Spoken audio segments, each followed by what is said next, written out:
লগত আজি মোৰ এইটো কথা দুখ লাগে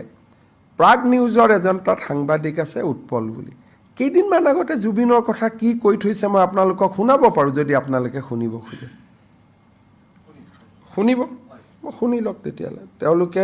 তেওঁ আজি কেইদিনমান আগতে তেওঁ জুবিনৰ বিষয়ে কি কৈছিল আপোনালোকে নিজে শুনক আজি এই দুদিন ধৰি তেওঁ তাতে থিয় হৈ পেলাই মই আপোনাক ভিডিঅ'টো আপোনালোকক দি দিছোঁ আপোনালোকে কৰি ল'ব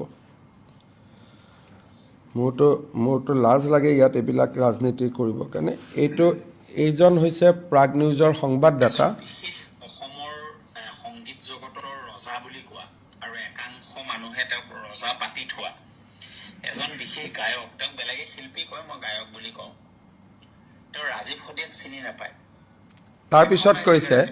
তাৰপিছত তেওঁ কৈছে যে তেওঁ মৰিলে 20,000 মানুহ নহয় এইটো আৰু যোৱা দুদিনৰ পৰা তেওঁ এইটো কিহৰ কাৰণে কৰিছে জাষ্ট টু ক্ৰিয়েট যোৰহাটৰ সমান সংস্কৃতিবান মানুহ নাই বা বহুতে মোক যোৰহাটৰ ভাল মানুহে কৈছে যে মুখ্যমন্ত্ৰীয়ে চেষ্টা কৰিছিলে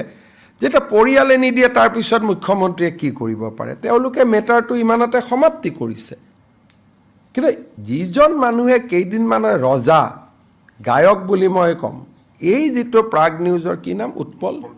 উৎপল বৰা এতিয়াতো কোনোবাই যদি জুবিনৰ ওপৰত এখন FIR দিয়ে যে জুবিনক অপমান কৰা বুলি এই মানুহজনৰ ওপৰত FIR হ'ব কালি তেওঁ 1.5 ঘণ্টা সময় ভাষণ দিছে আৰু যিটো বিভৎস কথা কৈ গৈছে আপোনালোকে শুনক কিন্তু জুবিন জীয়াই থাকোঁতে আমি কেতিয়াও জুবিনৰ কা আন্দোলনত জুবিনে আমাক স্পষ্টভাৱে বিৰোধিতা কৰিছিল কিন্তু এদিনৰ কাৰণেও আমি এইবিলাক কথা কোৱা নাই কাৰণ এটা জুবিন অসমৰ সম্পদ আছিলে